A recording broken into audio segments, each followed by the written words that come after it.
హల్లెలూయా. మరొకసారి వాక్యాన్ని చదువుకుందాం ప్రతి ఒక్కరు. కొలస్సీ రాసిన పత్రిక చదువుకుందాం.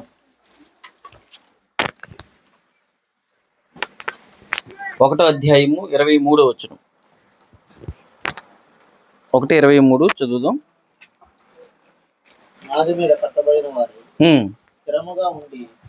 పునాది మీద కట్టబడిన వారై స్థిరముగా ఉండి.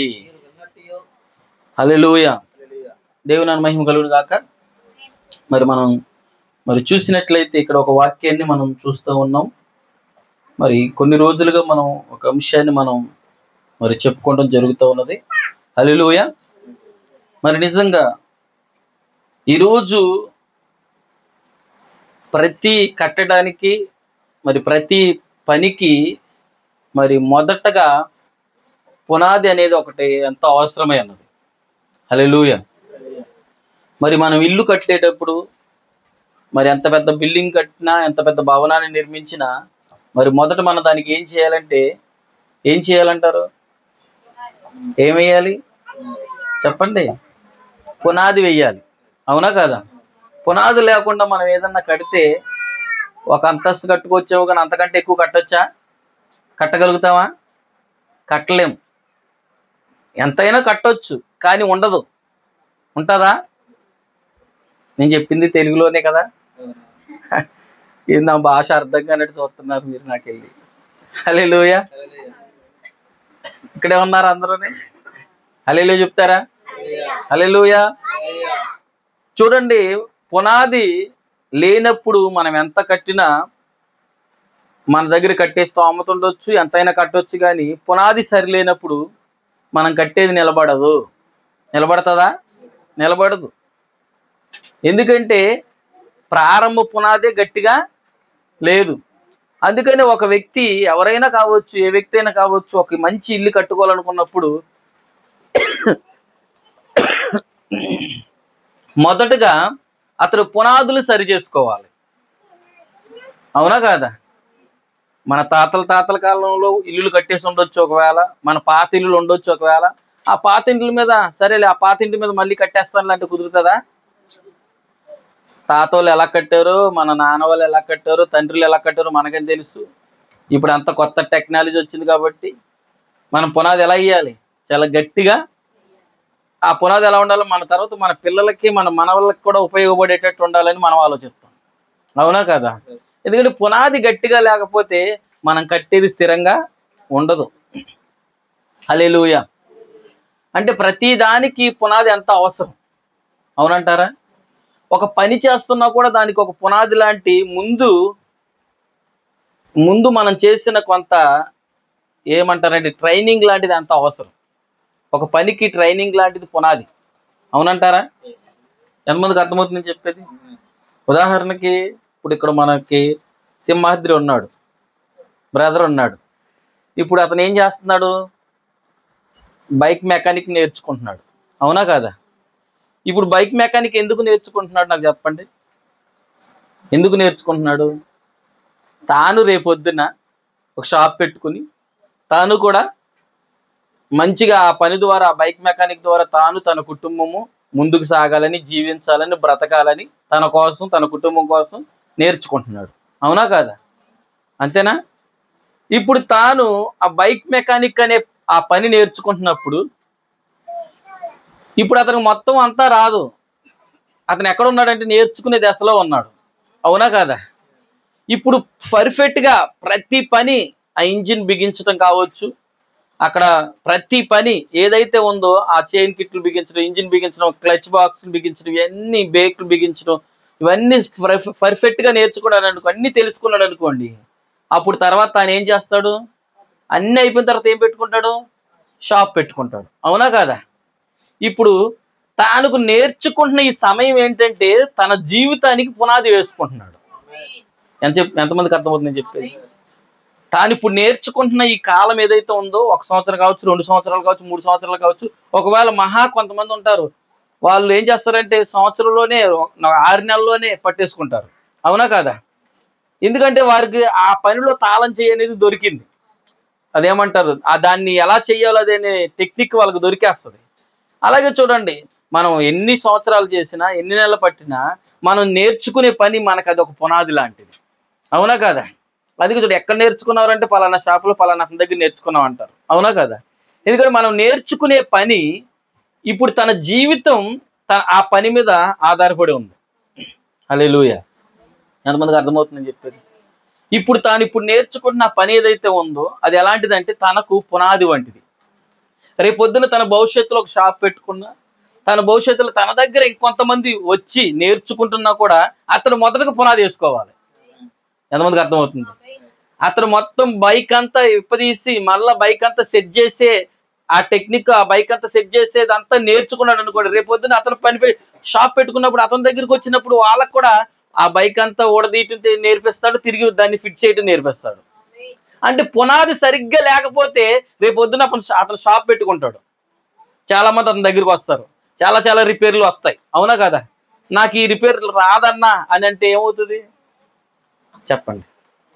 నాకు అన్ని రిపేర్లు చేస్తున్నాడు, చైన్ కిట్ ఫిట్ చేయటం రావట్లా, బోర్ చేయటం రావట్లా, బండి బోరుకు వచ్చింది, బోర్ చేయటం రావట్లా, అన్ని బాగానే చేస్తున్నాడు, బోర్ చేయటం రాదన్నా అన్నాడు. ఏమంటారు? ఏమి నేర్చుకున్నావు నువ్వు అంటారా? అనరా? ఏమి నేర్చుకున్నావు నువ్వు అంటారా? అంటే పునాది వేసేటప్పుడే, అనగా పునాదిగా తను ఆ యొక్క ఏదైతే పని నేర్చుకున్నాడో ఆ పని ఏదైతే ఉందో ఆ ప్రారంభ దశ అతనికి పునాది వంటిది. ఈరోజు ఆ పని కొరకు ఒక మాత్రమే కాదు నేను చెప్పేదండి, ప్రతిదీ కూడా. ఎంతమందికి అర్థమవుతుంది? ఇప్పుడు స్కూల్లో చెప్పి ఒక లెక్చరర్ ఉండొచ్చు, లేకపోతే ఒక టీచర్ ఉండొచ్చు, ఒక మాస్టర్ ఉండొచ్చు. వాళ్ళకి ఏం చేస్తారు మనకు తెలుసా?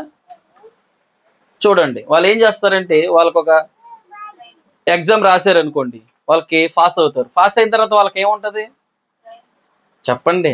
అంతే, ట్రైనింగ్ ఉంటుందా లేదా? ఏంటి ఆ ట్రైనింగ్? పిల్లలకి ఎలా చెప్పాలి, పిల్లలతో ఎలా మాట్లాడాలి, పిల్లలతో ఎలా మెసులుకోవాలి, ఇవంతా ట్రైనింగ్ ఉంటుందా లేదా? జాబ్ రాసేగానే జాబ్ వచ్చేసిందని వెళ్ళిపోయి జాబ్లోకి వెళ్ళిపోయి మనం పిల్లలకి చెప్పేయాలంటే చెప్పగలుగుతారా? చెప్పలేరు. ఇంటికాడ దబడి దిబడి అనేసి ఎలా పడతాలో చెప్పేస్తా అక్కడ స్కూల్లో అలా కుదురుతుందా? ఇంట్లో మన పిల్లలకి చెప్పినట్టు మన వాళ్ళకి చెప్పినట్టు కుదురుతుందా? ఎందుకంటే పిల్లలతో ఎలా మసులుకోవాలో, ఎలా మాట్లాడాలో, ఎలా చెప్పాలో ఆ టీచర్లకు ఒక ట్రైనింగ్ ఉంటుంది. ఆ ట్రైనింగ్ ఎలాంటిదంటే అది వాళ్ళకి పునాది వంటిది. తన జీవితకాలం అంతా ఆ ట్రైనింగ్ ఏం చేస్తుందంటే తన జీవితకాలం అంతా ఆ ట్రైనింగ్ లో నేర్చుకున్న ప్రతి మెలకువలు ఏవైతే ఉన్నాయో అవి ఉపయోగించుకుంటే ఆ టీచర్ మంచి టీచర్ గా పేరు పొందుకుంటుంది, గుడ్ టీచర్ గా పేరు పొందుకుంటుంది. అవునా కాదా? అంటే ఒక టీచర్ జాబ్కే కాదండి, బ్యాంక్ జాబ్కే కాదండి, ఒక మెకానిక్ పనికే కాదండి, ప్రతి దానికి పునాది లాంటి ప్రారంభ కార్యాలు ఉన్నాయి. ఎంతమందికి అర్థమవుతుంది? అలాగే మనం చూసినట్లయితే ఇక్కడ పౌలు కూడా ఒక మాట చెప్తా ఉన్నాడు, ఏంటంటే పునాది మీద కట్టబడిన వారై స్థిరముగా ఉండి. అన్నిటికీ పునాదులు ఉన్నాయా లేదా? ఇంటికి పునాది ఉందా? పని చేయటానికి పునాది లాంటి ప్రారంభ కార్యాలు ఉన్నాయా లేదా? ఎంతమందికి అర్థమవుతుంది? ఇప్పుడు ఒక ఇల్లు కడుతున్న ఆ యొక్క తాఫీ మేస్త్రులు ఉన్నారా? ఎంతమందికి అర్థమవుతుంది? ఇప్పుడు తాఫీ మేస్త్రి మనం చూసినట్లయితే అతడు మొదట మేస్త్రా లేకపోతే కూలోడా చెప్పండి? వర్కరేనా? లేదు, ఫస్టే మేస్త్రి. కుదురుతుందా? అతడు మేస్త్రిగా మారాలంటే అతడి కింద నలుగురు పనోళ్ళు ఉండాలి అంటే మొదటగా అతడు ఎలా ఉన్నాడంటే మొదట అతడు పనివాడిగా ఉన్నాడు. అతడు పనివాడిగా ఉండి అతడు ఆ సిమెంట్ కలపడం ఎలాగో, లేకపోతే ఆ ఇటుక పెట్టడం ఎలాగో, ఆ యొక్క ఏమంటారు ఆ గోడల్ని ఆ తాడు ఉంటుంది కదా, తాడు పెట్టి ఇటుకుని సమానం చేయటం ఎలాగో, గుండు నూలు ఉంది కదా గుండు నూలు పెట్టి తూకం పెట్టి ఇది ఎంత బరువు ఉంది, ఎటు ఒరుగుతుంది గోడ, ఇవన్నీ తెలుసుకుంటే అతను మేస్త్రి అవుతాడు. అవునా కాదా? నాకు గోడ కట్టడం వచ్చు, నాకు శాతవును గోడ కట్టడం వచ్చి కట్టుకుంటూ పోయావనుకో, దానికి తూకం వేయటం రాదు నీకు, తాడు పట్టడం రాదు నీకు, అది గిటికి ఎలా పెట్టడమో తెలియదు నీకు, ఒకటి లోపలికి ఒకటి బయటికి పెట్టుకుని కట్టుకుంటూ పోయావు, ఏమవుతుంది అది చెప్పండి? కట్టడం అయితే కట్టేస్తా, తర్వాత ఏమవుతుంది? పడిపోతుందా? పునాది మీద ఒకటి స్థిరంగా కట్టకపోతే వాడి పని ఏమైపోతుందంట?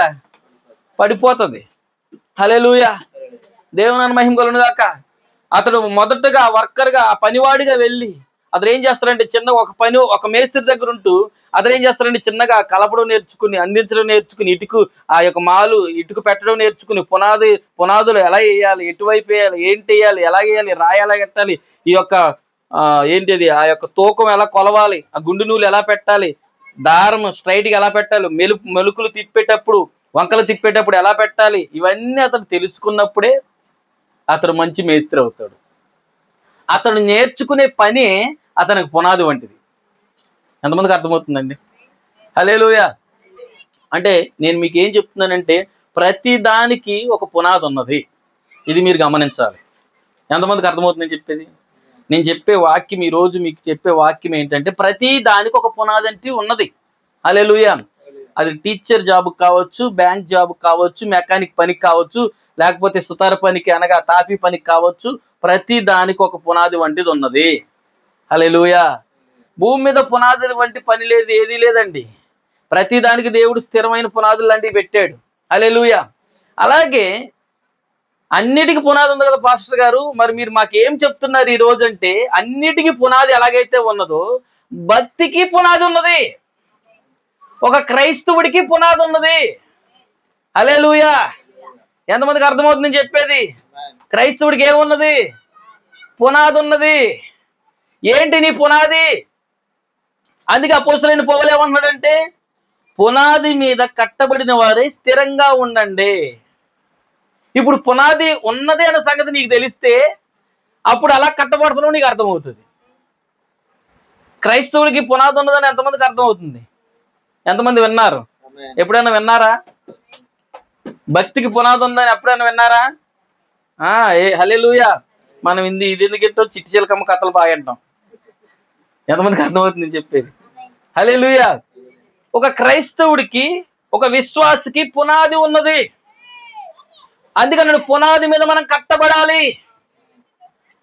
హల్లెలూయా. ఈరోజు పునాది మీద కట్టబడటమే తెలియట్లే ప్రజలకి.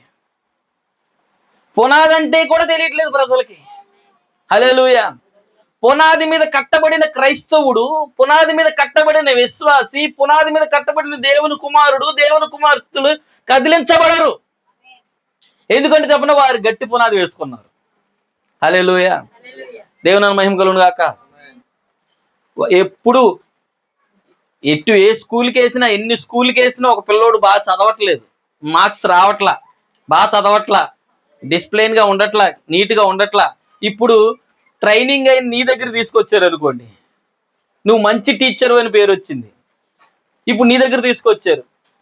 ఇప్పుడు నిజంగా నీ పునాది సరిగ్గా ఉంటే, నువ్వు నిజంగా మంచి టీచర్ అయితే నీ మాటలను బట్టి ఆ పిల్లవాడు ఏమవుతాడు? మంచి మార్క్స్ తెచ్చుకుంటాడా లేదా? మంచి క్రమంగా ఉంటాడా లేదా? అప్పుడు ఏమంటారు తల్లిదండ్రులు, ఎన్నో స్కూల్లో వేసాం కానీ ఏ స్కూల్లో వేసినా మంచి మార్క్స్ రాలేదు, కానీ ఈ స్కూల్కి వేయగానే మీరు బాగా చెప్తున్నారు టీచర్ గారు, మా అబ్బాయి మంచిగా మాట్లాడుతున్నాడు, మంచి మార్క్స్ తెచ్చుకుంటున్నాడు, ఇంట్లో కూడా చాలా నీట్గా ఉంటున్నాడు అంటారా లేదా? ఎందుకని? ఆ టీచర్కి ఆ అబ్బాయిని ఎలా గుణపరచాలో, ఎలా చెప్పాలో, ఎలా సెట్ చేయాలో ఆ టీచర్ తెలుసు ముందు. ఎంతమందికి అర్థమవుతుంది? హల్లెలూయా. అలాగే చూడండి సహోదరులారా, ఈరోజు నువ్వు అనేక సంఘాలకి వెళ్ళుండొచ్చు, అనేక చర్చిలకు వెళ్ళుండొచ్చు, అనేక సేవకులు అనేక మంది చెప్తున్న వాక్యాలు, వర్తమానాలు నువ్వు వినొచ్చు, టీవీలో చెబుతున్న వర్తమానాలు నువ్వు వినొచ్చు. అయితే ఈరోజు ఈ స్థలములో వాక్యం వినుచున్న నీవు గమనిస్తున్నావా? నీకు ఒక పునాది ఉన్నది. క్రైస్తవునికి ఒక పునాది ఉన్నది, విశ్వాసకు ఒక పునాది ఉన్నది. హల్లెలూయా. దేవుని పిల్లలుగా పిలువబడే వారికి ఒక పునాది ఉన్నది. ఆ పునాది మీద మనం కట్టబడిన వారిగా స్థిరంగా ఉండాలంట. హల్లెలూయా. పునాది ఉన్నది మంచిదే. మరి ఆ పునాది ఎక్కడుంది? మన ఇంటి పునాది అంటే మనకు తెలుసు, అవునా కదా? మన పని పునాది అంటే మనకు తెలుసు, అవునా? అమ్మ నువ్వు చాలా కష్టపడతావమ్మ అంటే చిన్నప్పటి నుంచి అంతేనయ్యా నేను. అయ్యా నువ్వు చాలా కష్టపడతావయ్యా, చాలా బాగా పని చేస్తారు మీరు బ్రదర్ అంటే చిన్నప్పటి నుంచి అంతే బ్రదర్ నేను. ఎందుకని? చిన్నప్పటి నుంచి చేసి చేసి చేసి అన్ని పనులు ఆరితేరి ఇప్పుడు ఏమైంది? ఏ పనైనా సులువుగా చేయగలుగుతున్నాం, అవునా కదా? అంటే చూడండి, చిన్నప్పటి నుంచి నువ్వు చేస్తున్నావు కాబట్టి ఇప్పుడు ఏది నీ దగ్గరకు వచ్చినా నువ్వు చేయగలుగుతున్నావు. హల్లెలూయా. ఈరోజు నేను చిన్నప్పటి నుంచి వింటున్నావు, నువ్వు చిన్నప్పటి నుంచి చర్చికి వెళ్తున్నావు, నువ్వు చిన్నప్పటి నుండి నువ్వు క్రైస్తవుడు అని నువ్వు దేవుణ్ణి ఆరాధిస్తున్నావు, నీ దేవుడు యేసుక్రీస్తుని విశ్వసిస్తున్నావు. అయితే నీకు పునాది ఉన్నదన్న సంగతి నీకు తెలుసా? హల్లెలూయా. నువ్వు పునాది మీద కట్టబడ్డావా? అసలు నీకు పునాది ఉన్నదా? ఉంటే ఆ పునాది స్థిరంగా ఉన్నదా లేదా? ఎందుకని స్థిరమైన పునాదులు ఉంటాయి, చెప్పాలి, స్థిరం కాని ఉంటాయి లేదా?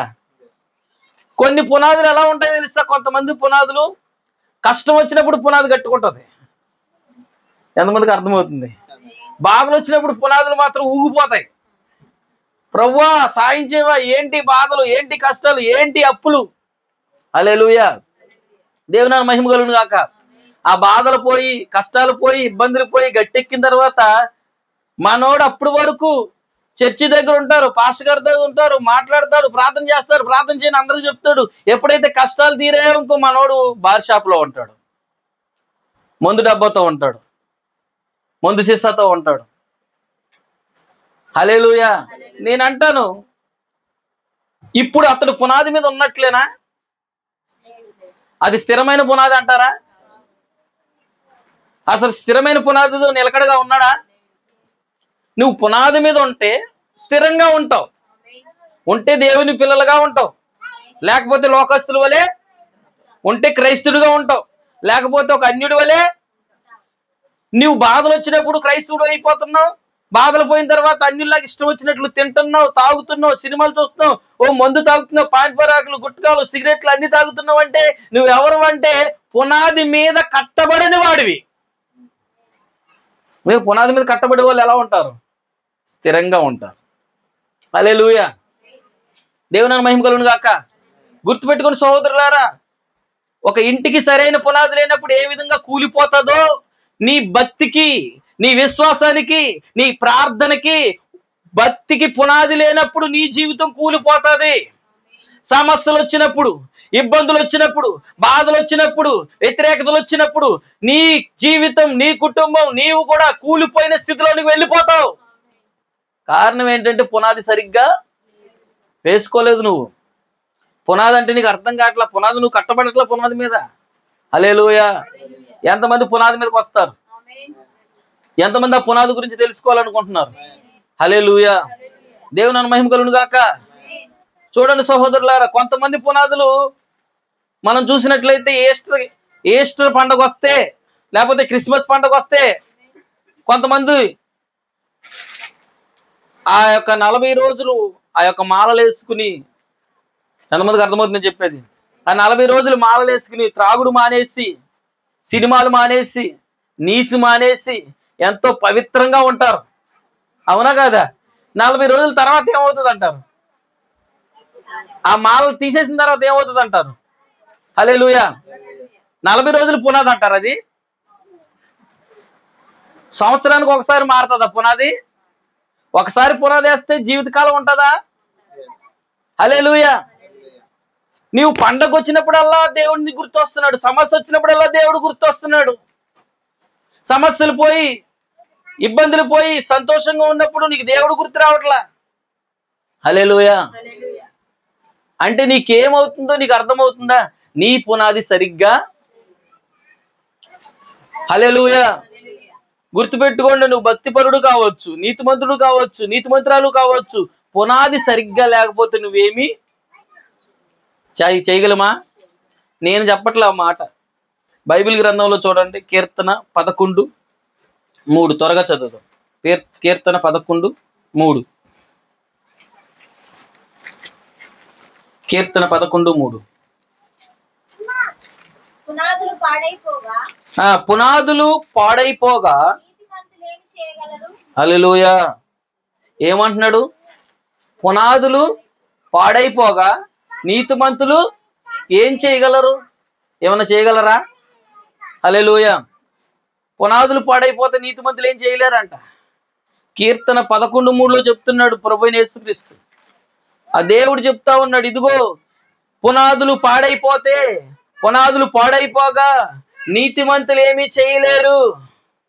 హల్లెలూయా.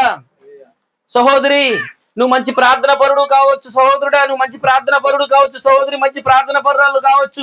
దేవునికి ఇచ్చే విషయంలో, దేవుని సన్నిధికి వెళ్లే విషయంలో, పని చేసే విషయంలో, దేవుడి పరిచయం చేసే విషయంలో నువ్వు గొప్పవాడిగా ఉండొచ్చు. ఒకసారి నీ పునాదులు ఎలా ఉన్నాయో నువ్వు గమనించుకోవలసిన వ్యక్తిగా ఉన్నావు. పునాదులు పాడైపోతే నువ్వేమి చేయలేవు. నువ్వెంత నీతిమంతుడు అయినా, పరిశుద్ధుడు అయినా, ఎంత నీతిగా జీవిస్తున్నప్పటికీ నీ పునాది సరైన జీవితం లేకపోతే, సరైన పునాది లేకపోతే నీవేమి చేయలేవు. హల్లెలూయా.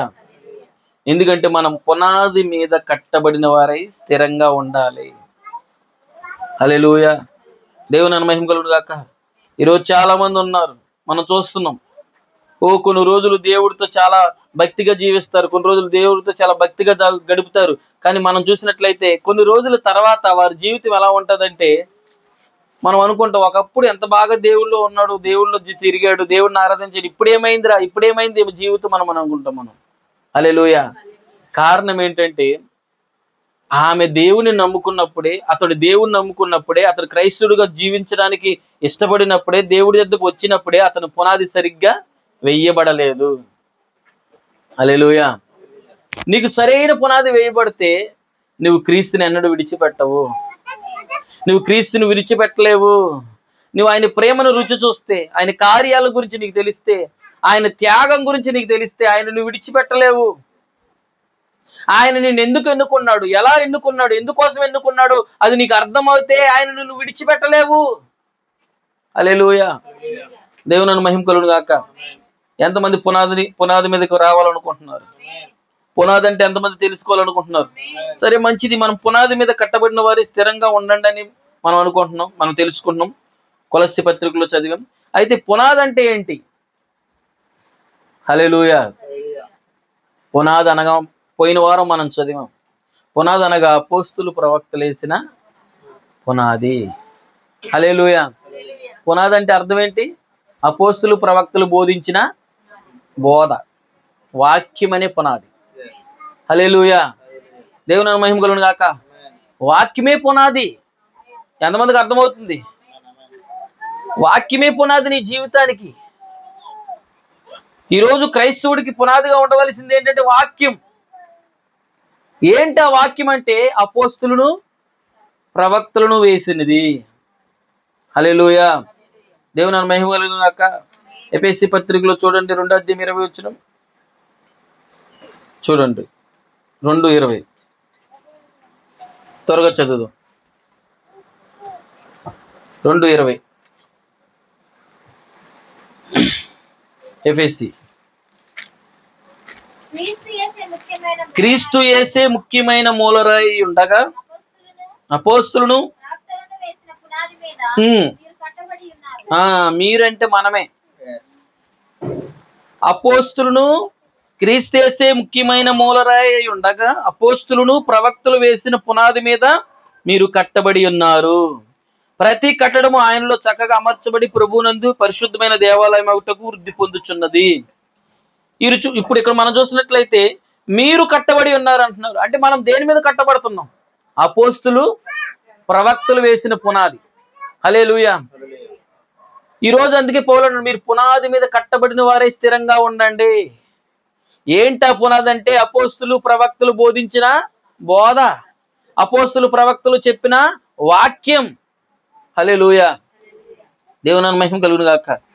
ఈరోజు సహోదరి సహోదరులారా, నువ్వు పునాది మీద కట్టబడుతున్నావా? ఏ పునాది మీద కట్టబడుతున్నావు? ఎలా కట్టబడుతున్నావు? ఒకసారి గమనించుకోవలసిన వారిగా ఉన్నాం మనం. హల్లెలూయా. ఎందుకంటే 2 పునాదులు ఉన్నాయి. ఒకటి బండ మీద పునాది ఉంది, ఒకటి ఇసుక మీద పునాది ఉంది. ఉన్నాయా 2 పునాదులు? హల్లెలూయా. బండ మీద పునాది ఏంటి, ఇసుక మీద పునాది ఏంటి? ఎప్పుడైనా అర్థమైందా? ఎప్పుడైనా తెలుసుకున్నారా? ఎప్పుడైనా అసలు దీని గురించి ఆలోచించారా? ఎందుకో తెలుసా? దాని గురించి ఆలోచించడానికి సాతానికి నీకు అవకాశం ఇవ్వదు. ఊళ్ళో ఏం జరుగుతుందో ఆలోచించడానికి మాత్రం బాగా తెలుస్తుంది మనకి. పక్కోడి ఇంట్లో ఏం జరుగుతుందో మనకు తెలుసు. తెలియకపోయినా తెలుసుకోవడానికి ప్రయత్నం చేస్తాం. పక్క బజార్లో ఆ ఇంట్లో ఏం జరుగుతుందో మనకు తెలియాలి ముందు. ఎంతమందికి అర్థమవుతుందండి? అని బైబిల్ గ్రంథంలో ఇసుక మీద పునాది అంటే ఏంటి, బండ మీద పునాది అంటే ఏంటో మనకు తెలియాలనే ఆలోచన లేదు ఈరోజు. వాక్యంలో ఈ వ్రాయబడిన మాట ఎందుకు రాశాడు, దేనికోసం రాశాడు, ఈ మాటకు అర్థం ఏంటో ఈరోజు మనకు అర్థం కావట్లా. హల్లెలూయా. చూడండి సహోదరులారా, ఇసుక మీద పునాది ఒకటి ఉన్నది, బండ మీద పునాది ఒకటి ఉన్నది. రెండు సంబంధమైన పునాదులు మీకు చూపిస్తున్నాను ఈరోజు. హల్లెలూయా. మనం చదివిన ప్రారంభ వాక్యం ఎంతమంది గుర్తున్నది? పునాది మీద కట్టబడిన వారే స్థిరంగా ఉండండి అని చదివాం, అవునా? అయితే ఇప్పుడు రెండు రకాల పునాదులు ఉన్నాయి, మీకు చూపిస్తున్నాను. ఒకటి ఇసుక మీద పునాది, రెండు బండ మీద పునాది. హల్లెలూయా. అయితే చూడండి, ఈరోజు నువ్వు ఏ పునాది మీద కట్టబడుతున్నావు? ఎంతమంది గమనించగలుగుతున్నారు? ఈరోజు నువ్వు ఇసుక మీద పునాది మీద కట్టబడ్డావా, బండ అనే పునాది మీద కట్టబడ్డావా? హల్లెలూయా. మీకు అర్థమవుతుందండి? హల్లెలూయా. ఇసుక మీద పునాది మీద నువ్వు కట్టబడ్డావా, లేక బండ అనే క్రీస్తు మీద నువ్వు కట్టబడ్డావా? హల్లెలూయా. దేవుని మహిమ కలుగును గాక. ఎందుకంటే మనం చూస్తున్నాం ఈ రెండు రకాల పునాదులు ఈరోజు మన మధ్యలో ఉన్నాయి. హల్లెలూయా. ఎక్కడున్నాయంటే క్రైస్తవ్యంలోనే ఉన్నాయి. దేవుడు ఇసుక మీద పునాది క్రైస్తవ్యానికి బయట, అనగా దేవుణ్ణి ఆరాధించే స్థలంలో బయట పెట్టి, బండ మీద పునాది క్రీస్తులో పెట్టలేదండి. రెండు ఒక స్థలంలోనే పెట్టాడు. హల్లెలూయా. ఇరుకు మార్గము, విశాల మార్గము ఒక చోటనే ఉన్నాయి. గోధుమలు గురుగులు ఒక చోటే ఉన్నట్లు, మేకలు గొర్రెలు ఒక మందలోనే ఉన్నట్లు, పావురము కాకి ఒక ఓడలోనే ఉన్నట్టు, చీకటి వెలుగు ఈ భూమి మీదే ఉన్నట్టు, దేవుడు ఏం చేశాడంటే బండ మీద పునాది, ఇసుక మీద పునాదిని ఒక చోటనే పెట్టాడు. అయితే ఈరోజు మనం చేయాల్సిన పరీక్ష ఏంటంటే, మనం చేసుకోవాల్సిన స్వపరీక్ష ఏంటంటే, ఈరోజు పునాది మీద కట్టబడిన వారి స్థిరంగా ఉండాలని పౌలు అంటున్నాడు కదా. అయితే నేను ఏ పునాది మీద కట్టబడ్డాను? ఎంతమందికి అర్థమవుతుందండి? ఇలా చెప్తాను. ఈరోజు గవర్నమెంట్ వాళ్ళు వచ్చి, ఇప్పుడు మనకు ఎవరైతే ఉన్నారో అధికారి, ఆ గవర్నమెంట్ అధికారులు వచ్చి పునాది మీద ఇల్లు కట్టుకున్న వాళ్ళందరికీ మరో స్టేర్ కట్టుకోవడానికి గవర్నమెంట్ ఫ్రీగా అన్ని ఇస్తుంది అన్నారు అనుకోండి.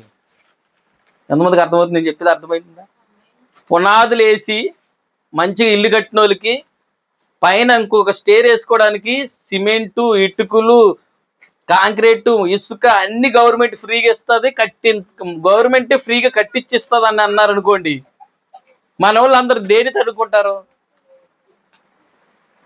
ఎంతమందికి అర్థమవుతుందండి? ఈ వార్త వినగానే దేశంలో ఉన్న ప్రజలు లేకపోతే రాష్ట్రంలో ఉన్న ప్రజలందరూ ఏ వెతుక్కుంటారు? పునాదులేనా? అవునా కాదా? వచ్చిన అధికారులందరూ నిజంగా దీన్ని పునాది వేశారా వేయలేదని చూస్తారా చూడరా? అంటే మరొక స్టేర్ కట్టాలంటే పునాది ఉండాలి కదా. అంటే ఈ లోకంలో అధికారులు మనకు అలాంటి ఫ్రీ అని చెప్పగానే మనం ముందు దేన్ని ఎత్తుకుంటామంటే పునాది మీద కట్టేవా లేదా? ఒకవేళ నువ్వు లేవు, నీ తండ్రి కట్టవచ్చు, లేకపోతే మీ తాతలు కట్టవచ్చు. మా తాతలు పునాది మీద కట్టారు లేదో ఆలోచిస్తావా? ఆలోచించవా? ఎంతమందికి అర్థమవుతుంది? నేను అన్నాను, ఈరోజు నువ్వు పుట్టక ముందే మీ తాత క్రైస్తవుడు, మీ అమ్మ క్రైస్తవురాలు. అయితే వారు పునాది మీద ఉన్నారో లేదో ఆలోచిస్తున్నావా? నేను చెప్పింది అర్థమవుతుందండి? లేదండి, మా తాతల నుంచి ఇదే విధానం వస్తున్నాం కాబట్టి మేము ఇదే విధానం వస్తాం. అంటే పునాది ఏమై ఉన్నదో మనం ఆలోచించలేని స్థితిలో ఉన్నాం. హల్లెలూయా. దేవుని మహిమ కలుగును గాక. రెండు రకాల పునాదులు మీకు చెప్తున్నాను. ఒకటి ఇసుక మీద, ఒకటి బండ మీద. బండ అంటే వాక్యము, బండ అంటే దేవుడు చెప్పిన మాట, అపోస్తులు బోధించిన వాక్యము. ఈ బండ మీద దేవుని పిల్లలు కొంతమంది కట్టబడుతున్నారంట. ఈ బండ మీద క్రైస్తవ కుటుంబాలు కొన్ని కట్టబడుతున్నాయంట. క్రైస్తవ పిల్లలు, క్రైస్తవ కుమారులు కట్టబడుతున్నారంట. ఇసుక మీద మరొకరు కట్టబడుతున్నారంట, మరికొందరు కట్టబడుతున్నారంట. ఈ చిత్రం ఏంటంటే ఇసుక మీద కట్టబడేవారు క్రైస్తవులే, బండ మీద కట్టబడేవారు కూడా క్రైస్తవులే. ఎంతమందికి అర్థమవుతుంది? బండ మీద కట్టబడేవారంటే దేవుని వాక్యం చెప్పినట్లుగా మాట్లాడేవాళ్ళు, వాక్యం చెప్పినట్లుగా జీవించేవాళ్ళు, వాక్యం చెప్పినట్లుగా బ్రతికేవాళ్ళు. మరి ఇసుక మీద కట్టుకునేవారు ఎవరు పాస్టర్ గారు అంటే వాక్యం చెప్పనట్లుగా వాక్యం చెప్పంది చేసేవారు. ఎంతమందికి అర్థమవుతుంది? ఎలా చేస్తున్నాం పాస్టర్ గారు? మేము చర్చికి వెళ్తున్నాం కదా, ఆరాధిస్తున్నాం కదా, కానుకలు ఇస్తున్నాం, పాటలు పాడుతున్నాం, ప్రార్థన చేస్తున్నాం, మేమెందుకు వాక్యం చెప్పలేంది చేస్తున్నాం అని మీరు అనుకోవచ్చు. హల్లెలూయా. రెండు విషయాలు మీకు అర్థమయ్యేటట్టు చెప్పొచ్చా? హల్లెలూయా. దేవుని మహిమ కలుగును గాక. రేపు శుక్రవారం ఎవరన్నా వచ్చి డబ్బులు అడిగితే ఇస్తావా? నేను చెప్పింది అర్థమవుతుందా? రేపు ఏ వారం? శుక్రవారం. ఎవరన్నా వచ్చి ఒక 10,000 డబ్బులు అడుగుతున్నారు, ఇస్తావా? ఎందుకు ఇవ్వవు? నువ్వెవరివే? అలా చెప్పకండి, పునాది మీద కట్టబడ్డాను. నువ్వెవరివే? పునాది మీద ఉన్నావా? మరి పునాది మీద ఉంటే శుక్రవారం ఎందుకు డబ్బులు ఇవ్వవు నువ్వు? ఎంతమందికి అర్థమవుతుందండి? పునాది మీద కట్టబడిన వాళ్ళు ఎవరో, పునాది మీద కట్టబడిన వారు ఎవరో మీకు వివరిస్తున్నా నేను. ఇసుక మీద పునాది వేసుకున్న వారు ఎవరో, దేవుని వాక్యం మీద పునాది వేసుకున్న, బండ మీద పునాది వేసుకున్న వాళ్ళు వివరిస్తున్నాను మీకు. హల్లెలూయా. ఇసుక అనగా గుర్తుపెట్టుకోండి, మానవ సిద్ధాంతాలు, మానవ ఆలోచనలు, పెద్దల పరంపర తలంపులు, ఇలా చెప్పొచ్చా, లోకంలో జరుగుతున్న లోక విషయాలను ఆలోచించే ప్రజలు. హల్లెలూయా. ఒక క్రైస్తవుడిగా ఉంటూ ఒక ఆపదలో ఉన్న ఒక వ్యక్తి వచ్చి నాకు సహాయం చేయమని అడిగితే, ఈరోజు శుక్రవారం నేను డబ్బులు ఇవ్వను అన్నావంటే నువ్వు ఒక క్రైస్తవుడివేనా లేకపోతే అన్యుడివా? ఎంతమందికి అర్థమవుతుంది? మరలా నీకు పునాది ఉన్నది, నిజంగా ఉన్నది పునాది. అయితే నేనంటాను, ఏ పునాది?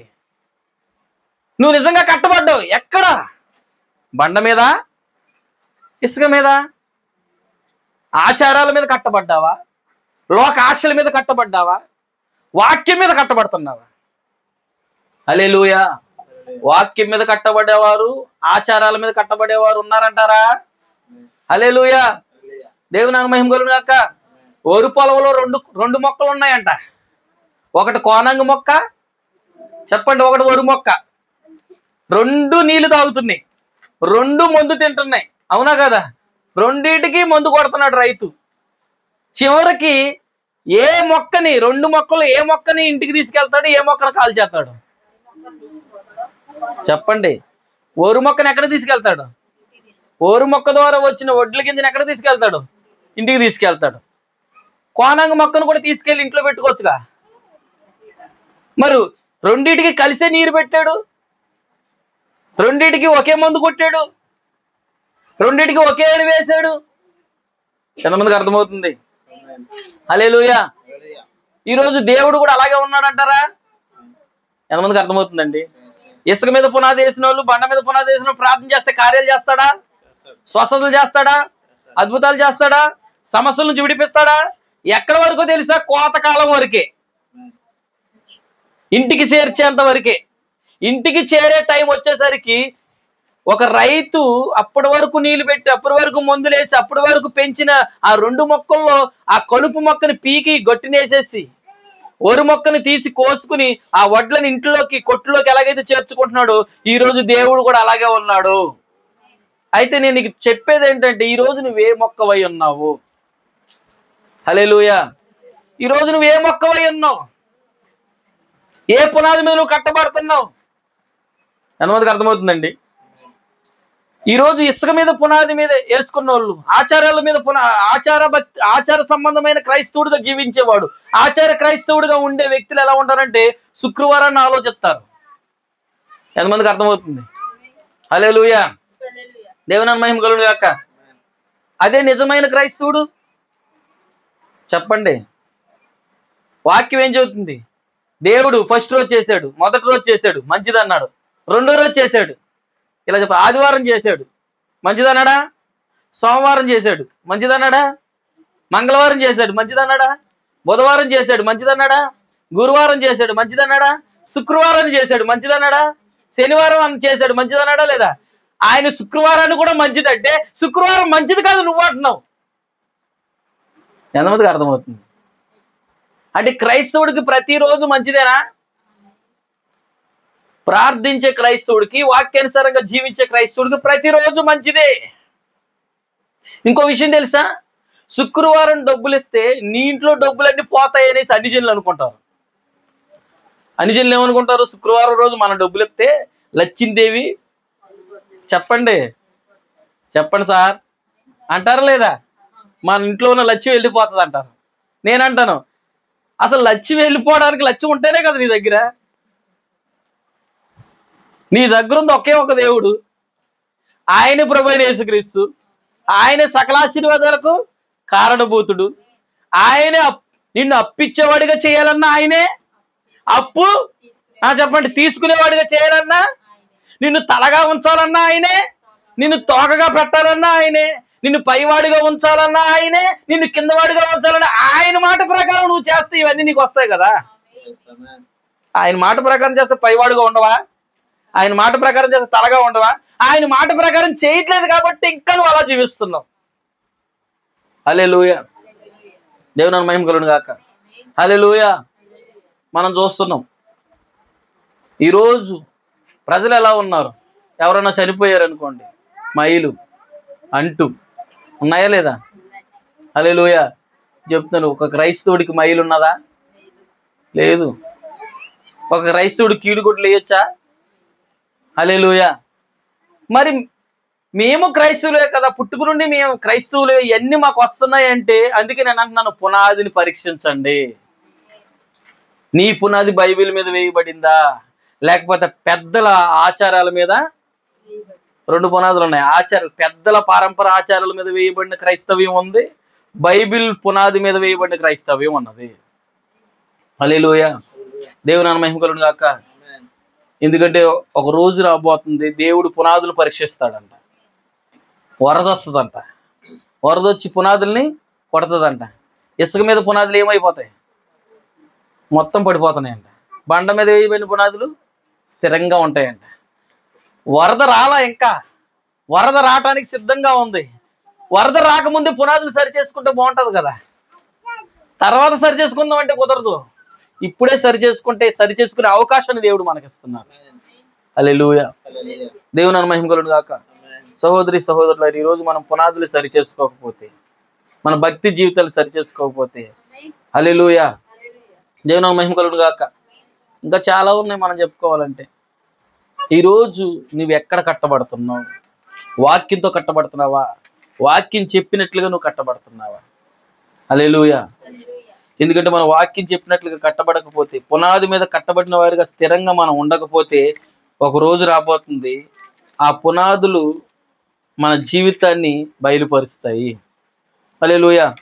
ఆ పునాదుల్లో మనం ఎక్కడ కట్టబడుతున్నాం, ఎలా కట్టబడుతున్నాం అని ఆ పునాది ఏం చేస్తుందో తెలుసా? హల్లెలూయా, వ్యక్తపరుస్తూ ఉంటుంది. హల్లెలూయా, దేవుని మహిమ కలుగును గాక. చూడండి, ఎఫెసీ పత్రికలో ఈరోజు ప్రజలు ఎలా ఉన్నారంటే, ఎఫెసీ పత్రిక 4 చూడండి, 4:14 చదువు. అందువలన మనం ఇక మీదట పసిపిల్లలమై ఉండి మనుషుల మాయోపాయముల చేత వంచనతోను తప్పు మార్గములకు కుయుక్తితోను గాలికి కొట్టుకొని పోనట్లు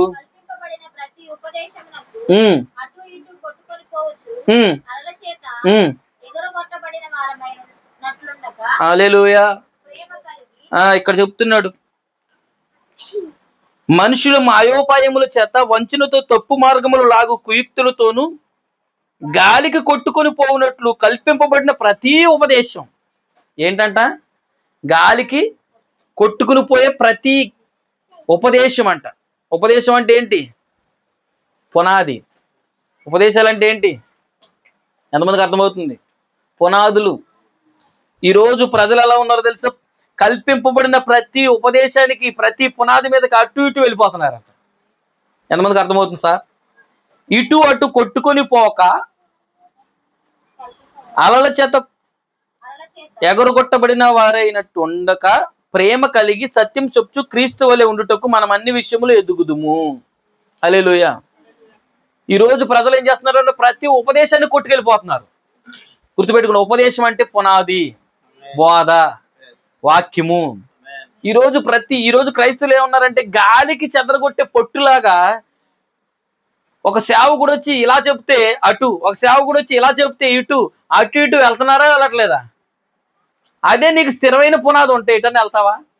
నువ్వు వేసుకున్న పునాదే స్థిరంగా ఉంటే వేరే చర్చికి వెళ్తావా? వేరే బోధ వింటావా? పరిస్థితి ఏంటంటే అసలు మన పునాది ఎక్కడుందో మనకు తెలియని స్థితి. హల్లెలూయా. వాక్యం చెప్తుంది, వారికి పునాది తెలియకపోవడం వలన అటు ఇటు కల్పింపబడిన పునాదుల వైపుకి, బోధల వైపుకి కొట్టుకుని పోతున్నారంట. హల్లెలూయా. ఒకరు అంటారు 6 వారాలు వస్తే 7 వారాలు వస్తే నీకు మంచి జరుగుతుంది అంటారు. ఇప్పుడు ఏం చేస్తారు జనం? 7 వారాలు వెళ్ళాలా వద్దా? పునాది మీద కట్టబడితే 7 వారాలు కాదు నీకు మంచిది, ఎప్పుడు మంచిగా ఉంటుంది. నువ్వు పునాది మీద కట్టబడితే నీకు అది తెలుస్తుంది. నువ్వు వాక్యం అనే పునాది మీద కట్టబడలేదు కాబట్టి 7 వారాలు మంచి జరుగుతుందని అన్యులు ఏం చేస్తారంటే మొక్కుకుంటారు గుళ్ళకి వెళ్ళినప్పుడు. అవునా కదా? నాకు మంచి జరిగితే 7 వారాలు వస్తాను, 8 వారాలు వస్తానని. అలా ఈరోజు క్రైస్తవుల పరిస్థితి కూడా ఏమైంది? మొక్కుబడి భక్తి అయిందంటారా? హల్లెలూయా. దేవుని మహిమ కలుగును గాక. ఇదేంటో తెలుసా? కల్పింపబడిన ఉపదేశం, వాక్యంలో లేని ఉపదేశం. అది వాక్యం చెప్పని మాటలయ్యి. హల్లెలూయా. చాలా మంది అంటారు, ఇంకొక సేవకుడు వచ్చి ఇలా అంటారు, ఇదిగో ఈరోజు అంజూరపు పండగ. ఏం పండగ? అంజూరపుకాయలు ఎత్తాం అందరికి, మీ రోగాలు తగ్గిపోతాయి. అంజూరపు పండగ. నేనంటాను, బైబిల్లో అపోస్తులు అంజూరపు పండ్లు పంచారా? ఎక్కడ పంచలా. మరి ఈరోజు పంచిన చోటకు నువ్వు పరిగెత్తుతున్నావు అంటే నీకు పునాది ఉన్నట్టా లేనట్టా? ఎంతమందికి అర్థమవుతుందండి? నేను అన్నట్ల వాక్యులు పౌలు అంటున్నాడు, గాలికి కల్పింపబడిన ప్రతి ఉపదేశానికి అటు ఇటు కొట్టుకుని పోతున్నారంట క్రైస్తవులు. కారణం ఏంటంటే పునాది సరిగ్గా స్థిరమైన పునాది.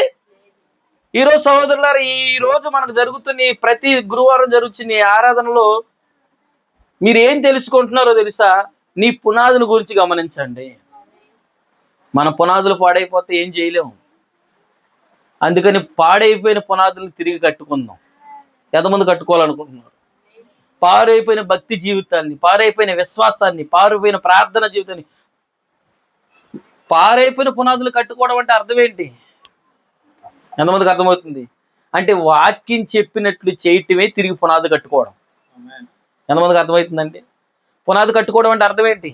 వాక్యం చెప్పినట్లుగా, బైబిల్ చెప్పినట్లుగా మాట్లాడడానికి, బైబిల్ చెప్పినట్లుగా జీవించడానికి, బైబిల్ చెప్పినట్లుగా మనం ఉండటానికి, మన కుటుంబాలు మార్చుకోవడానికి మనం ప్రయత్నిస్తాం చూసారా? అదే తిరిగి పునాది మీదకి రావడం. ఎంతమంది పునాది మీదకి వస్తారు? అపోస్తులు, ప్రవక్తలు వేసిన పునాది మీదకి ఎంతకు వస్తారు? వాక్యం చెప్పినట్లుగా ఎంతమంది జీవించడానికి ఇష్టపడుతున్నారు? హల్లెలూయా. పునాది మీదకి రండి. గాలికి కల్పింపబడుతున్న ప్రతి ఉపదేశానికి అటు ఇటు కొట్టుకొని వెళ్ళిపోకండి. ఎన్ని ఉపదేశాలు ఉన్నాయో. హల్లెలూయా. చాలా ఉపదేశాలు ఉన్నాయి, చాలా మాటలు ఉన్నాయి. అయితే ఈరోజు ఆ మాటలన్నీ నువ్వు తెలుసుకోవాలి. ఆ మాటలు ఎలా ఉన్నాయో నువ్వు తెలుసుకోవాలి. ఎందుకంటే నేను ముగిస్తాను. హల్లెలూయా. దేవుని మహిమ కలుగును గాక. బైబిల్లో కొంతమంది వ్యక్తులు ఉంటారు. మీకా అనే ఒక ప్రవక్త ఉన్నాడు. రాజుల కాలంలో 2 రాజులు 22 అధ్యాయంలో ఉంటుంది ఈ మాటలు. రాజుల కాలంలో ఒక ప్రవక్త ఉన్నాడు. దేవుడు అన్నాడు, ఒక ఊరికి రమత్గిలాత్ అనే ఒక ఊరికి వెళ్ళాలి. అహోబ్ అనే ఒక రాజు ఆ ఊరికి వెళ్ళి జయించాలనుకుంటున్నాడు. సిరియా అనే ఒక ఊరోళ్ళు, సిరియా అనే సైన్యం వాళ్ళు పట్టేసుకున్నారు ఆ ఊరిని. హల్లెలూయా. సిరియా సైన్యం పట్టుకున్న తర్వాత ఏమైందంటే ఆ ఊరికి వెళ్ళి జయం పొందుకోవడానికి, ఆ ఊరిని మన ఊరిలో కలుపుకోవాలని చెప్పి ఏం చేశారంటే వాళ్ళు వెళ్ళడానికి ప్రయత్నం చేస్తున్నారు. అహోబ్ అనే రాజు, మీకు అర్థమవుతుందని చెప్పేది, ఒక రాజు ఉన్నాడు. అతని పేరు ఏంటంటే అహోబ్. అతని పేరు ఏంటండి? అహోబ్. ఈ రాజు, ఒక ఊరు ఉంది ఈ రాజుకి. ఆ ఊరు పేరు రామోత్గిలాత్. ఆ రామోత్గిలాత్ అనే ఊర్లో, అది ఎవరిదంటే అహోబ్ అనే రాజుది. పక్కన వేరొక రాజు ఉన్నాడు, సిరియా రాజు. ఆ రాజు ఆ ఊరిని లాగేసుకున్నాడు. ఇప్పుడు ఈ అహోబ్ అంటున్నాడు, ఈ అహోబ్ ఎవరంటే క్రైస్తవుడు. హల్లెలూయా. దేవుని మహిమ కలుగును గాక. ఎలాంటి క్రైస్తవుడు అంటే ఆచారబద్ధమైన క్రైస్తవుడు. ఎలాంటి క్రైస్తవుడు అంటే ఒక అవిశ్వాస సంబంధమైన క్రైస్తవుడు. హల్లెలూయా. ఇతడు ఏం చేస్తున్నాడంటే ఈ అవిశ్వాస అయిన, ఈ నామకార్థ క్రైస్తవుడైన, ఈ ఆచారబద్ధమైన క్రైస్తవంగా ఉండే ఈ వ్యక్తి ఏం చేస్తున్నాడంటే ఆ రామోద్గిలత్ అనే పక్కన ఊరిని తిరిగి మన ఊర్లోకి తెచ్చుకుందాం, ఆ ఊరిని జయించి ఆ రాజుని ఓడించి మన ఊరు మనకు మరలా మన ఊర్లో కలుపుకుందాం అనుకున్నాడు. హల్లెలూయా. దేవుని మహిమ కలుగును గాక. కలుపుకుందాం అనుకుని ఇప్పుడు ఏం చేస్తున్నాడంటే ఆ ఊరి మీదకి యుద్ధానికి వెళ్దాం అనుకున్నాడా లేదా? యుద్ధానికి వెళ్దాం అనుకున్నప్పుడు సరే మంచిది, ఆ ఊరికి వెళ్ళి యుద్ధం చేస్తే మనం గెలుస్తామా ఓడిపోతామా అనుకున్నాడు. ప్రార్థన చేద్దాం, దేవుణ్ణి అడుగుదాం అనుకున్నాడు. హల్లెలూయా. సరే మంచిదని అతని దగ్గర పాస్టర్లు ఉంటే, ప్రవక్తలు ఉంటే పిలిచి వాళ్ళందరికీ చెప్పాడంట, అయ్యా నేను పలానా రాజు మీదకి యుద్ధానికి వెళ్తున్నాను, సిరియా రాజు మీదకి. వాళ్ళు మన ఊరిని లాగేసుకున్నారు, తిరిగి మన ఊరిని మనలో కలిపేసుకోవాలి మన రాజ్యంలో. కాబట్టి నేను యుద్ధానికి వెళ్తున్నాను, నేను గెలుస్తానా గెలనా మీరు ప్రార్థన చేసి దేవుణ్ణి అడగండి అని అన్నాడు. అర్థమవుతుందని నేను చెప్పేది? హల్లెలూయా. అడగమన్నప్పుడు వారు ప్రార్థన చేశారా? ఎంతమందికి అర్థమవుతుంది? చూడండి ఎంతమంది ఆ ప్రవక్తలు ఉన్నారో తెలుసా? చదువుతామమ్మా. 400 మంది ఉన్నారంట. ఎంతమంది అండి? మొదటి రాజులు చూడండి, మొదటి రాజుల్లో 22వ అధ్యాయము తీయండి, త్వరగా చదువుదాం. 5వ వచనం. పిమ్మట యెహోషాపాతు 22 మొదటి రాజులు 22:5. పిమ్మట యెహోషాపాతు నేడు యెహోవా యొద్ద విచారణ చేయుదుము రండని ఇశ్రాయేలు రాజును అడగగా, ఇశ్రాయేలు రాజు దాదాపు 400 మంది ప్రవక్తలు పిలిపించి యుద్ధము చేయుటకు రామోత్గిలాత్ మీదకు పోదుమా పోకుందుమా అని వారిని అడిగాను. అందుకు యెహోవా దాన్ని రాజైన నీ చేతికి అప్పగించుకొనుగో పొండని వారు చెప్పిరి. హల్లెలూయా. సరే మంచిది. ఇప్పుడు ఆ రాజు దగ్గరికి వెళ్దాం అనుకుంటున్నారు, యుద్ధం చేద్దాం అనుకుంటున్నారు. యుద్ధం చేద్దాం అన్నప్పుడు ఇతనికి బలం సరిపోక ఏం చేస్తున్నాడంటే ఇంకొక వ్యక్తిని పిలుచుకున్నాడు. అతని పేరు యెహోషాపాతు. ఇంకొక రాజుని అన్నాడు. యాహాబు రాజు ఏమన్నాడంటే, రాజా నేను ఒక్కడనే, నాకు బలం సరిపోదు, నువ్వు కూడా రా, మన ఇద్దరం వెళ్ళి మనం ఇద్దరం వెళ్తే మన సైన్యం పెద్ద అవుతుంది, మనం తెచ్చుకోవచ్చు అని అన్నాడు. హల్లెలూయా. ఇప్పుడు యెహోషాపాతు అనే ఒక రాజుని తీసుకొచ్చాడు. అతడు క్రైస్తవుడే. హల్లెలూయా. అతడు వాక్యంతో కాస్త బ్రతికేవాడు, వాక్యం చెప్పినట్లే జీవించేవాడు. అతనేమన్నాడంటే ఈ రాజుతో, ఈ వాక్యాన్ని పక్కన పెట్టి తిరిగే రాజుతో అన్నాడంట, ఈ అహాబుతో అన్నాడంట, అయ్యా రాజుగారు మన దేవుడు గొప్పవాడు కదా, మనం వెళ్ళేటప్పుడు మన దేవుడికి ప్రార్థన చేద్దాము, మన దేవుడు మనం గెలుస్తామో ఓడిపోతామని చెప్తాడంటే, సరే మంచిది రాజా అని చెప్పి ఈ అహాబు ఏం చేశాడంటే తన దగ్గర ఉన్న 400 మంది ప్రవక్తలకు చెప్తే ఆ 400 మంది ప్రవక్తలు అన్నాడంటే, రాజా వెళ్ళండి, మీదే ఆ ఊరు, దేవుడు నిశ్చయంగా మీకు ఆ ఊరిని ఇచ్చేస్తాడు, జయము మీదే అని చెప్పారంట. హల్లెలూయా. జయం మీదని చెబితే మంచిదనేసి ఆ రాజుగారు ఆ యొక్క ప్రవక్తలు చెప్పిన మాటలు విని, ఆ పాస్టర్లు చెప్పిన మాటలు విని ఈ రాజులు ఇద్దరు బయలుదేరి సైన్యాలు తీసుకుని బయలుదేరారంట. అందరు ఇక్కడ ఉన్నారా? హల్లెలూయా. త్వరగా చెప్తున్నాను, త్వరగా వినండి. హల్లెలూయా. అందరూ బయలుదేరారు. ఈ రాజులు ఇద్దరు బయలుదేరినప్పుడు ఏం జరిగిందంటే ప్రార్థన చేశారు. ప్రార్థన చేసినట్లనే ఆ ప్రవక్తలు వచ్చి, ఆ సేవకులందరూ వచ్చి, ఇదిగో మాకు దేవుడు దర్శనం చూపించాడు, దేవుడు మాకు కళ చూపించాడు, మీరు ఆ ఊరికి వెళ్తున్నారు, యుద్ధం చేస్తారు, దేవుడు మీకు ఆ ఊరిని ఇచ్చేస్తాడు, శత్రువులు సైన్యం పారిపోతాడు, రాజు పారిపోతారు, మీదే వస్తుంది జయమని చెప్పారన్న.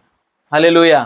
చెప్పిన తర్వాత సరే మంచిదనేసి వారు యుద్ధానికి వెళ్దామని సిద్ధపడుతున్నప్పుడు ఈ వాక్యానుసారంగా జీవించే వ్యక్తి ఎవరైతే ఉన్నారో, యెహోషాపాతు అనే విశ్వాసం ఎవరైతే ఉన్నారో, ఈ రెండో రాజు అడుగుతున్నాడంట, వీళ్ళు చెప్పేది కాస్త నాకేదో తేడాగా ఉంది రాజా, వీళ్ళ కాక ఇంకా ప్రవక్తలు ఎవరు లేరా? ఎంతమందికి అర్థమవుతుంది? ఈ 400 మంది ఉన్నారా?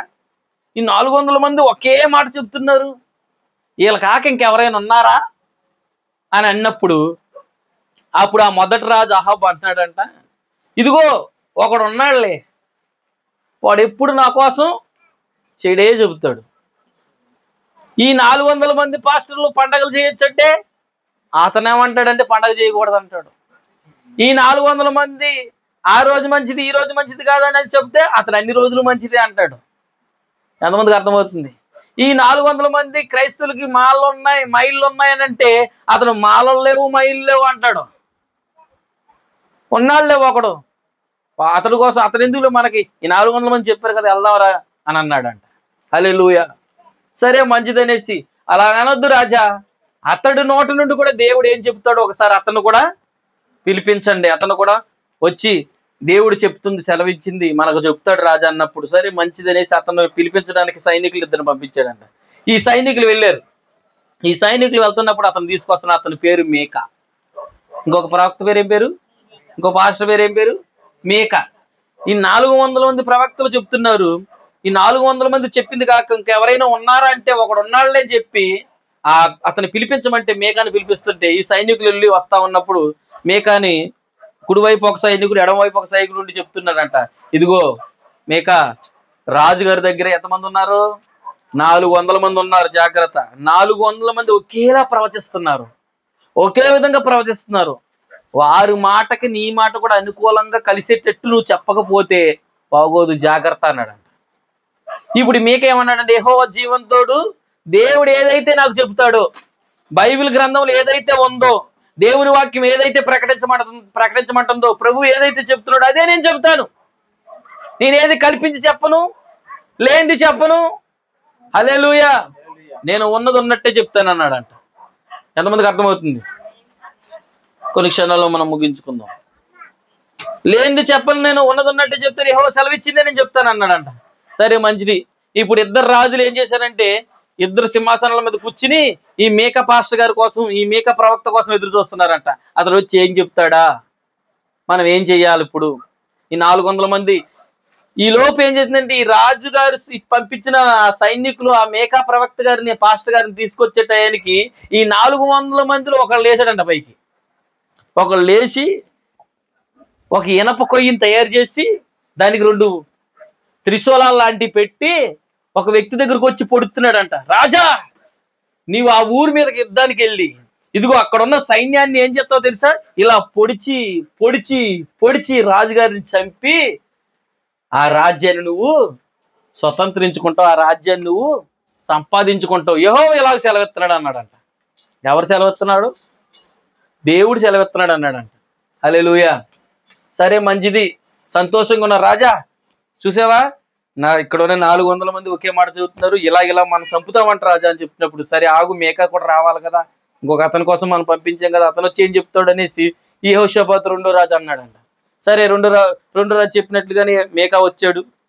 మీకా రాగానే ఇప్పుడు ఇద్దరు రాజులు గద్దె మీద కూర్చుని, అనగా సింహాసనం మీద కూర్చుని ఇప్పుడు అన్నారు, మీకా ఇప్పుడు చెప్పు, 400 మంది మేము ఆ ఊరి మీదకి యుద్ధానికి వెళ్తే గెలుస్తామని చెప్తున్నారు, మీరు ఓడిపోరు, మీరే గెలుస్తారు, ఇదిగో బల్లెలతో పొడిచి పొడిచి చంపేసి సైన్యాన్ని ఓడిపోతారు, సిరియా సైన్యం అంతా ఓడిపోద్ది, మీరే గెలుస్తారు రాజు అని చెప్తున్నారు, మరి నీవేం చెబుతావో చెప్పన్నారట. హల్లెలూయా. అలా అనగానే మీకా అన్నాడంట, ఎల్లండిలే గెలుస్తారులే అన్నాడంట. ఏమన్నాడు? ఎల్లండిలే గెలుస్తారులే అని అన్నాడట. ఇప్పుడు ఈ రాజుగారికి కోపం వచ్చేస్తుంది. ఎవరికి? అహాబు అనే మొదటి రాజుకి. ఎన్నిసార్లు చెప్పాను నీకు ఎటకారం ఆడొద్దని, ఎల్లండిలే గెలుస్తావేంటి? నిజం చెప్పు, నీకు దేవుడు ఏం చెప్పాడో అదే చెప్పు, వాక్యం ఏం చెప్తుందో అదే చెప్పు, కల్పించిన కథలు చెప్పుకో. హల్లెలూయా. సరే మంచిది.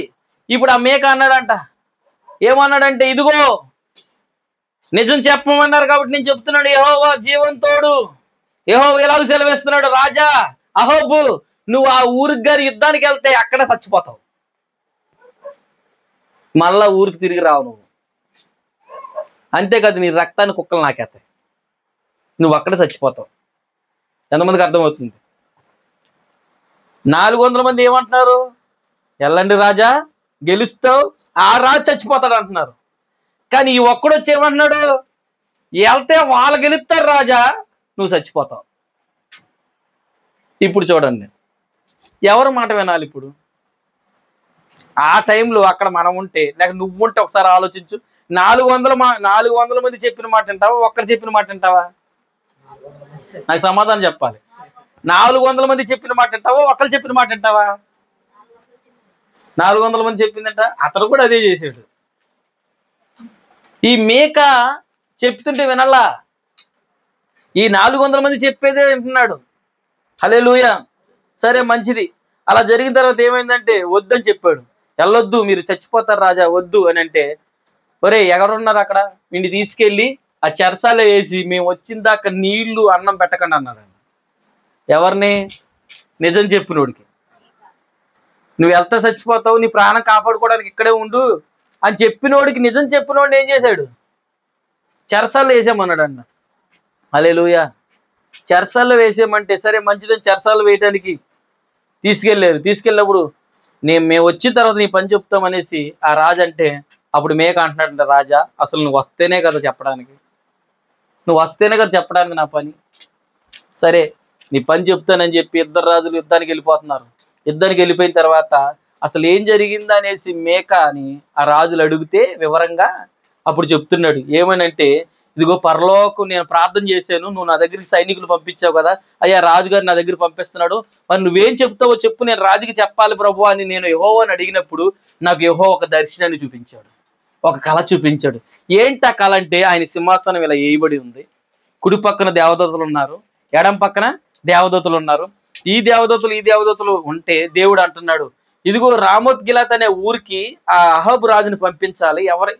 అక్కడ పంపించిన తర్వాత అహాబు రాజు అక్కడ చనిపోయేటట్టు చెయ్యాలి. ఎవరు చేస్తారు అలాగా అనేసి దూతలను అడుగుతున్నాడంట. ఎవరు? దేవుడు ఏమని అడుగుతున్నాడు అంటే, రాజు అక్కడ యుద్ధానికి వెళ్తున్నాడు కదా జయించడానికి, ఆ యుద్ధానికి వెళ్ళమని వీళ్ళందరూ చెబుతున్నారు. వెళ్ళొద్దని మేక అంటున్నాడు.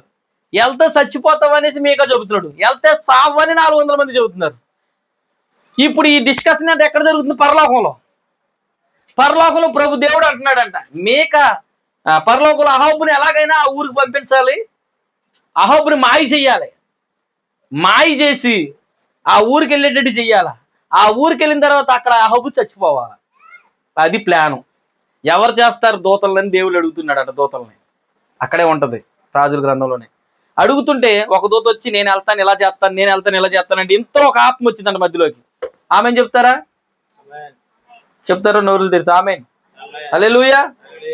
ఇంతలో ఒక ఆత్మ వచ్చిందంట. సింహాసనం ఎదుటికి వచ్చి ఆ ఆత్మ చెప్తుందంట, నేను వెళ్తాను ప్రభు అన్నదంట. ఎలా వెళ్తాం, ఏం చేస్తావు నువ్వు అంటే, ఇప్పుడు ఆ ఆత్మ ఏమని చెప్తుంది? ఆ ఆత్మ వచ్చి చెప్తుందంట. ఏమని చెప్పింది? ఒకసారి చదువుదామా? చూడండి 22:21 చదువమ్మా. అంతలో ఒక ఆత్మ ఎదుటికి వచ్చి యెహోవా సన్నిధిని నిలబడి, నేను అతన్ని ప్రేరేపించదని అనగా, యెహోవా, చాలా జాగ్రత్తగా వినండి, ఏ ప్రకారము నీవు అతన్ని ప్రేరేపించదని అతన్ని అడిగాను. అందుకు అతడు, నేను బయలుదేరి అతని ప్రవక్తల నోట ఏ ఆత్మగా? ఇప్పుడు ఇతని దగ్గర 800 మంది ప్రవక్తలు ఉన్నారు, 400 మంది. ఇప్పుడు పరలోకంలో దేవునితో ఒక ఆత్మ వచ్చి అంటుందంట, నేను వెళ్తానయ్యా. సరే వెళ్ళి ఏం చేస్తావు నువ్వు? ఇదిగో నేను అబద్ధం ఆడే ఆత్మగా బయలుదేరతా. నేను వెళ్ళి అతని దగ్గర ఉన్న 400 మందిలోకి ప్రవేశిస్తా. ఎంతమందికి అర్థమవుతుంది? 400 మందిలోనికి ప్రవేశించి రాజుగారు ఎలా వద్దానంటే, ఎల్లు రాజా గెలుస్తావని చెప్తా. అప్పుడు రాజుగారు వెళ్తాడా వెళ్ళడా? ఎంతమందికి అర్థమవుతుందండి? రాజుగారు వెళ్తారా వెళ్ళరా? వెళ్తాడుగా. సరే మంచిది, వెళ్ళి జయం పొంది అన్నాడంట. ఇది జరిగింది రాజా. ఆ 400 మంది ప్రవక్తల్లో ఉండి చెప్పేది దేవుని ఆత్మ కాదు, ఒక అబద్ధమాడే ఆత్మ వచ్చింది రాజా, నిన్ను చంపడానికి దేవుడు పంపించాడు, నా మాటిని రాజా, ఎల్లక రాజా అన్నాడంట. ఎందుకని? ఈ మేకాలో ఉన్నది నిజమైన ఆత్మ. ఈ 400 మందిలోకి వచ్చింది ఆ దేవుని దగ్గర నుంచి వచ్చిన అబద్ధపు ఆత్మ. హల్లెలూయా. ఎల్లొద్దు రాజా, చచ్చిపోతావు రాజా అంటే, నువ్వు చెప్పింది అబద్ధం, 400 మంది చెప్పేదే నిజం. హల్లెలూయా. సరే మంచిదని వెళ్ళిపోయాడు. వెళ్ళిపోయిన తర్వాత ఏమైంది మనకు తెలుస్తుంది. ఇప్పుడు వెళ్ళాడంటే, వెళ్ళి యుద్ధం జరుగుతున్నప్పుడు ఏం జరిగిందంటే, ఆ యుద్ధంలో ఆ శత్రువుడు ఏం చేశాడంటే, గురి చూడకుండానే బాణం వేశాడంట. గురి చూసి కాదు, గురి చూడకుండా బాణం వేస్తే బాణం వచ్చి గుండెల్లో గుచ్చుకుంది. హల్లెలూయా. బాణం వచ్చి గుండెలో గుచ్చుకొని అక్కడికే రథంలో పడిపోయి ప్రాణాలు విడిచాడంట. ఇప్పుడు మేక చెప్పింది జరిగిందా జరగలేదా? 400 మంది ఏం చెప్పారు? అక్కడికి వెళ్తే గెలుస్తావు, ఆ ఊరును స్వతంత్రించుకుంటా, ఆ ఊరిని నీ ఊరుగా చేసుకుంటావు అని 400 మంది అన్నాడు. కానీ ఒక వ్యక్తి వచ్చి ఆ మేక ఏమన్నాడంటే, నువ్వు వెళ్తే చచ్చిపోతావు అన్నాడు. మేక చెప్పింది జరిగిందా లేదా? హల్లెలూయా.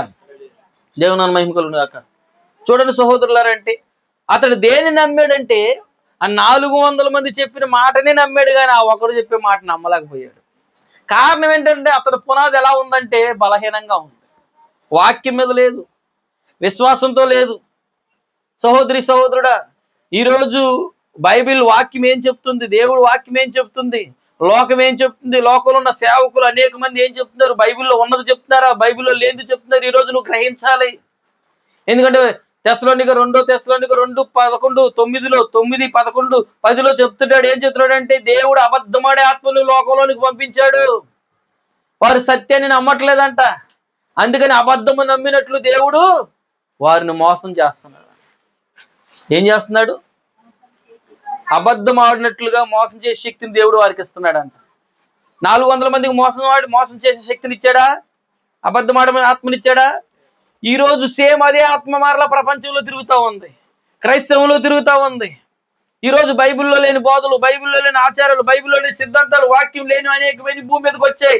అయితే ఈ రోజు నువ్వు మేకా చెప్పుచున్న స్వరం వింటున్నావా, 400 మంది చెప్తున్న స్వరం వింటున్నావా? ఈరోజు నువ్వు గమనించుకోవాలి. హల్లెలూయా. ఈ 400 మంది చెప్తున్న స్వరాన్ని పునాది కలిగినోడు ఉన్నాడంటే యెహోషాపాతు, రెండో రాజు. ఈ రెండో రాజు గమనించాడా లేదా? ఈ 400 మంది ఏదో తేడాగా చెప్తున్నారు, వీళ్ళు తప్ప ఇంకెవరు లేరా అన్నాడా లేదా? ఎందుకని అతనికి ఆలోచన వచ్చిందంటే అతని పునాది సరిగ్గా ఉన్నది. ఈరోజు నీకు సరైన పునాది ఉంటే నీ ఆలోచన సరిగ్గా ఉంటుంది. వాక్యం ఏం చెప్తుంది, ఒక క్రైస్తవుడు ఎలా ఉండాలి, ఎలా జీవించాలని నువ్వు గ్రహించగలుగుతావు. ఎంతమంది గ్రహించడానికి ఇష్టపడుతున్నారు? ఎంతమంది గ్రహించాలనుకుంటున్నారు? హల్లెలూయా. పునాది మీదకి ఎంతమంది రావాలనుకుంటున్నారు? హల్లెలూయా. సహోదరి సహోదరులారా, పునాది పాడైపోతే మనం ఏం చేయలేం. పునాది మీద కట్టబడిన వారికి మనం ఉందాం. హల్లెలూయా. ఆ యెహోషాపాతు ఆ యొక్క మేకా చెప్పిన మాట వాళ్ళు వినలేదు కాబట్టి ఏవైరంటే యుద్ధానికి వెళ్ళారు, అక్కడ చనిపోయాడు. 400 మంది చెప్పిన మాట విన్నాడు. ఆ 400 మందిలో అబద్ధపడే ఆత్మ ఉందన్న సంగతి గ్రహించలేకపోయాడు. ఈరోజు లోకం అంతా ఏం చెబుతుంది? హల్లెలూయా. సహోదరి సహోదరులారా, ఈరోజు లోకం అంతా చెప్తున్న బోధ ఏంటి? ఈరోజు లోకంలో ఉన్న క్రైస్తవులు జీవిస్తున్న విధానం ఏంటి? గమనిస్తున్నారా? గమనించినట్లయితే ఒకసారి నీ పునాదులు పరీక్షించుకో. పునాది మీద కట్టబడిన వారి స్థిరంగా ఉండి మనం ప్రభుని ఆరాధించాలి. లేకపోతే మనము ఒక దినం రాబోతుంది, ప్రపంచమంతా పతనమైపోతున్న దినంలో, ప్రపంచమంతా అంతమైపోతున్న దినంలో పునాది మీద కట్టబడిన వారే స్థిరంగా నిలబడతారు, ఎత్తబడతారు. పునాది లేని వారు ఎత్తబడలేరు. పునాది లేని వారు దేవుని రాజ్యాన్ని ప్రవేశించలేరు. హల్లెలూయా. దేవుని అనుమహింపలను గాక. పునాది మీద కట్టబడిన వారుగా జీవిద్దాం. పునాదులను సరిచేసుకుందాం. పునాదులు ఎలా ఉన్నాయో చూసుకుందాం. పునాదులను తిరిగి ప్రభువా ఆ యొక్క నిజమైన పునాదికి, అపోస్తులు ప్రవక్తలు వేసిన పునాదిలోనికి మమ్మల్ని తీసుకెళ్లి ప్రభువా, ఆ పునాది మీద మమ్మల్ని కట్టు ప్రభువా అని ప్రార్థిద్దాం. దేవుని వేడుకుందాం. సమయంలో ప్రతి ఒక్కరు ప్రార్థించుకుందాం. ప్రతి ఒక్కరు హల్లెలూయా. స్తోత్రములు స్తోత్రములు ప్రభువా. ప్రతి ఒక్కరు మోకరిద్దాం. దేవుని సన్నిధిలో ప్రతి ఒక్కరు ప్రార్థన చేద్దాం. సహోదరి సహోదరులారా, ఈరోజు నీ పునాదిని, నా పునాదిని సరి చేసుకోవలసిన వారుగా ఉన్నాం. ప్రతి దానికి ఒక పునాది ఉన్నది, ప్రతి పనికి పునాది ఉన్నది. ఈరోజు నువ్వు ఒక డాక్టర్ అయ్యొచ్చు. డాక్టర్గా నువ్వు హాస్పిటల్ పెట్టుకోవాలంటే, నువ్వు డాక్టర్గా విద్య చేయాలంటే, ఇదిగో ఇంజక్షన్ చేయాలంటే, మందులు ఇవ్వాలంటే దానికి కూడా ఒక ట్రైనింగ్ అనే పునాది లాంటిది ఒక ట్రైనింగ్ ఉన్నది. ప్రతి పనికి ఒక పునాది వంటిది ఉన్నది. అలాగే భక్తికి ఒక పునాది ఉన్నది, విశ్వాసానికి ఒక పునాది ఉన్నది, క్రైస్తవ జీవితానికి ఒక పునాది ఉన్నది. ఈరోజు నీ పునాది నువ్వు గమనించగలుగుతున్నావా? సహోదరి సహోదరుల, ఈ రోజు ఆ పునాది నువ్వు తెలుసుకున్నట్లయితే, ఆ పునాది నువ్వు గ్రహించగలిగినట్లయితే, ప్రభువా అయా ఈ రోజు నా పునాది నేను గమనించడానికి సహాయం చేయ ప్రభు అని అడుగు. నీ పునాది ఆచారబద్ధమైనదిగా ఉన్నదా? వాక్యంతో ఉన్నదా? బండ మీద ఉన్నదా? ఇసుక మీద ఉన్నదా? నీ పునాది ఎక్కడ ఉన్నది సహోదరుడా సహోదరి? కష్టం వచ్చినప్పుడు ఒకలాగా, సంతోషం వచ్చినప్పుడు ఒకలాగా జీవిస్తున్నావా? ఈ రోజు నువ్వు పునాది మీద కట్టబడ్డావా లేదా? అసలు పునాది మీద నువ్వు నిలుచున్నావా లేదా? ఒకసారి గమనించినట్లయితే, ప్రభువా నాకు సహాయం చేయండి అయ్యా, నా పునాదిని సరి చేసుకోవడానికి సహాయం చేయి, నా పునాది మీద నేను ఉండడానికి సహాయం చేయి ప్రభువా. దేవా నీకు స్తోత్రాలు తండ్రి. స్వరములు తెరుద్దామా? ప్రభువుని అడుగుదామా? దేవా సహాయం చేయండి ప్రభువా. సహోదరి సహోదరుడా, ఆ 400 మంది ప్రవక్తలు చెప్తున్న మాటను విన్నాడు ఆ యొక్క అహాబు. అయితే ఆ యెహోషాపాతు వినడానికి ఇదిగో ఏదో తేడాగా ఉన్నది, ఓ బైబిల్ గ్రంథంలో ఒకలా ఉంటే, వాక్యం ఒకలా చెబితే, దేవుని ఆత్మ ఒకలా చెప్తే, ఇదిగో ఈ 400 మంది చెప్పే తేడాగా ఉన్నదని ఇంకెవరైనా ఉన్నాడా అని అడుగుతా ఉన్నాడు. ఓ ఈరోజు కూడా సహోదరి సహోదరులారా, ఓ అయితే అక్కడ మేక అనే సత్యం చెప్పువాడు ఒకడు ఉన్నాడు. ఓ దేవుని సన్నిధిలో ఏం జరుగుతుందో చూచిన వాడు ఒకడు ఉన్నాడు. ఈ రోజు కూడా ప్రపంచం అంతమైపోతున్న దినాల్లో మనం ఉన్నాం. ఓ ఎలా అంతమైపోతుందో, ఓ దేవుడు ఏం చేయబోతున్నాడు, ఓ ఈ కాలంలో కూడా ఓ చూసి దాన్ని ప్రకటించిన ఒక ప్రవక్త ఉన్నాడు. ఓ సహోదరి సహోదరులారా, ఆ స్వరం విన్నట్లయితే, ఆది అపోస్తలుల బోధ యొద్దకు నువ్వు వచ్చినట్లయితే, ఓ తిరిగి వాక్యం చేత కట్టబడినట్లయితే నువ్వు నిత్య జీవాన్ని స్వతంత్రించుకుంటావు. ఓ నువ్వు చేస్తున్న భక్తిని ఓ పునాది ఉన్నదో లేదో ఆలోచించు. నీ ప్రార్థన జీవితానికి పునాది ఉన్నదో ఆలోచించు. ఓ పునాది లేకుండా నువ్వు ప్రార్థించినట్లయితే ఒక రోజు ఓ వరద వచ్చి కొట్టినప్పుడు, సమస్యలు వచ్చినప్పుడు, బాధలు వచ్చినప్పుడు లోకస్తుల వలె ఓ త్రాగుడికి, వ్యభిచారానికి, ఆ యొక్క లోక సంబంధమైన ప్రతి కార్యక్రమాలకి ఓ నువ్వు బానిసు అయిపోయి లోకంలోకి వెళ్ళిపోయి క్రీస్తును విడిచిపెట్టిన స్థితిలోకి వెళ్ళిపోతావు. ఇప్పుడే పునాది స్థిరపరచుకో. పునాది మీద కట్టబడాలి ప్రభువా, నాకు పునాది మీద కట్టబడే జీవితం దయచే ప్రభువా. ఆ పునాది నాకు తెలియచే ప్రభువా, ఆ వాక్యం నాకు తెలియచే నాయన, ఆ బోధ నాకు తెలియచే ప్రభువా, ఆ విశ్వాసం నాకు తెలియచే ప్రభువా. ఎంతమంది ప్రార్థిస్తున్నారు? ప్రార్థిద్దామా? ప్రభువా నాకు సహాయం చే ప్రభువా. ఓ ఇన్ని రోజులు నేను భక్తి చేస్తున్నానయ్యా. ఓ విశ్వాసం లేని భక్తి నాయన, నమ్మకం లేని భక్తి నాయన. ఓ ప్రభువా నా పునాది సరి చేయనాయన. సహోదరి సహోదరుడా, ఓ ఒక క్రైస్తవుడుగా నువ్వు ఉన్నావు, దేవుని పిల్లగా, దేవుని కుమారుడుగా, కుమార్తెగా నువ్వు జీవిస్తున్నావు. అయితే నీ పునాది ఏమైనది? పునాది మీద కట్టబడిన వారే స్థిరముగా ఉండండి అని కొలస్సీ పత్రిక 1:23 పౌలు చెప్తున్నట్లుగా నీ పునాది ఏమైనది సహోదరుడా? నీవు పునాది మీద కట్టబడ్డావా? గమనిస్తున్నావా? ప్రార్థించుకున్నాం. ప్రభువా నీకు వందనాలు తండ్రి, నీకు స్తోత్రములు ప్రభువా. ఆశ్చర్యకరుడా, ఈరోజు ఆ పునాది మీద కట్టబడిన జీవితాలు మాకు దయచేయండి. యెహోషాపాతు రాజును నాయన ఎదుగో తండ్రి, ఆ పునాది కలిగిన వ్యక్తిగా, ఒక విశ్వాసగా మేము చూస్తున్నాం ప్రభువా. ఓ అతడు నాయన దాన్ని గమనించగలుగుతున్నాడు నాయన. ఓ 400 మంది బోధిస్తున్న బోధని, ఓ మేక బోధిస్తున్న బోధని అతను గమనించాడు ప్రభువా. ఓ తండ్రి, కానీ అహోబు అయితే పునాది లేని వ్యక్తిగా ఉన్నాడు నాయన. ఓ వాక్యము తెలియని వ్యక్తిగా ఉన్నాడు నాయన. కానీ ఒక క్రైస్తవుడు గాని, ఒక విశ్వాసి గాని, దేవుని ఆరాధించే వ్యక్తి గాని, దేవుని కుమారుడుగా చెప్పుకుంటున్నాడు కానీ నాయన, ఓ వాక్యం ఏం చెప్తుంది, వాక్యం ఎలా జీవించబడుతుంది, వాక్యం ఓ క్రీస్తు ఏ విధంగా ఉండమంటున్నాడు తెలియని స్థితిలో ఉన్నాడు ప్రభువా. ఈ రోజు నాయన ఓ మేము అలాగే ఉన్నామేమో ప్రభువా, అహోబులాగా ఉన్నామేమో ప్రభువా. అహోబుకి అక్కడ చెప్పినా కూడా వినలేని స్థితి ఉంది ఆయన. ఈ రోజు నాయన అలా అదే స్వరం మరల భూమి మీద పలుకుచున్నది నాయన. ఓ ప్రభు ఇదిగో తండ్రి, అహోబులాగా మేము ఉండకుండా నాయన ఓ తిరిగి సరి చేసుకోవడానికి సహాయం చే ప్రభువా. పునాది మీదకి కట్టబడిన వారుగా పునాది మీదకి రావడానికి సహాయం చేయండి నాయన. అయ్యా పునాదులు పాడైపోక నీతిమంతులు ఏం చేస్తాడని వాక్యం చెప్తుంది ప్రభా. సహాయం చేయండి. కొన్న ప్రతి ఒక్కరిని జ్ఞాపకం చేసుకోండి. నీ ఆత్మచేత నింపు నాయన. నీ వాక్యం వరకు బయలుపరచండి. ఓ ఇసుక మీద పునాది ఏంటో, బండ మీద పునాది ఏంటో బయలుపరచండి. ఓ అది అపోస్తుల బోధ ఏంటో ప్రభువా, ఇదిగో తండ్రి ఆచార సంబంధమైన బోధలేంటో ఓ ప్రభు, కల్పించబడిన ప్రతి గాలికి కల్పించబడిన అటు ఇటు కొట్టుకుని పోయే ఉపదేశాలు ఏంటో, బోధలేంటో తెలియచేయండి ప్రభువా. దేవా సహాయం చేయండి, కృప చూపండి ప్రభువా. దేవా నువ్వు మాకు సమస్తమును అయా వివరిస్తున్న దేవుడు నాయన. ఇక్కడ ప్రతి ఒక్కరు దాన్ని గ్రహించడానికి సహాయం చేయండి. ఓ బండ మీద పునాది మీద కట్టబడిన వారుగా స్థిరంగా నిలిచి ఓ ఎత్తబాటు కొరకు, శరీర మార్పు కోసం, నిత్య జీవం కోసం, ఆయా పెండ్లి విందు కోసం ఎదురు చూసే వ్యక్తులుగా, ఓ సిద్ధపడే వ్యక్తులుగా మార్చండి ప్రభువా. దేవ సహాయం చేయండి. ఇక్కడ ప్రతి ఒక్కరు మీకు అప్పగిస్తున్నాను. ఈ వాక్యం విన్న ప్రతి ఒక్కరిని దీవించిన ఆయన, ఆశీర్వదించిన ఆయన, వారి పునాదులు సరి చేసుకుని కృప ఇవ్వండి ప్రభువా. ఓ వారి పునాదుల మీద నిలబడే కృప దయచేయండి ప్రభువా. ఓ స్థిరంగా ఉండడానికి సహాయం చేయమని ప్రార్థిస్తున్నాను. అద్భుతమైన కార్యం జరిగించమని ఈ సమయంలో ప్రభువా.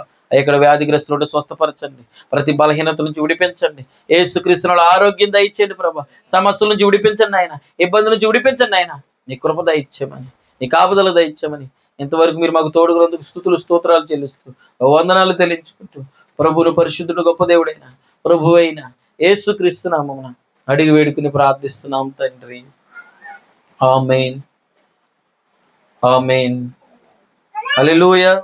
మన ప్రభు అయిన యేసుక్రీస్తు కృప, ఆయన సన్నిధి సహవాసం సదాకాలం మనకు తోడైండి నడిపించును గాక. ఆమేన్, హల్లెలూయా.